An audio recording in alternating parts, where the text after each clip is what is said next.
இச்சாவடி திரைப்படம் திரைப்பட கூட்டுத்தாபனத்தினுடைய யூ தர சான்றிதழை பெற்றிருப்பதுடன் 4 குவியம் விருதுகளையும் வென்றுள்ளது. இத்திரைப்படமானது 26ஆம் திகதி நாடு முழுவதிலும் 14 படமாளிகைகளில் அல்லது திரையரங்குகளிலே வெளியீடு காண இருக்கின்றது.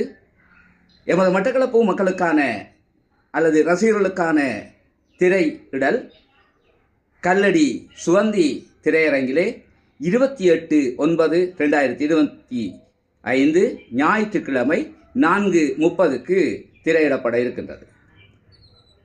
மிகச் சிறந்த பேருந்தில் நிகழும் ஒரு காதல் கதையோடு நகைச்சுவை என பாடல்கள் என சிறப்பான நடிப்பில் உருவாக்கப்பட்டிருக்கும் சாவடி திரைப்படத்தினை நீங்கள் வந்து பாருங்கள். அந்த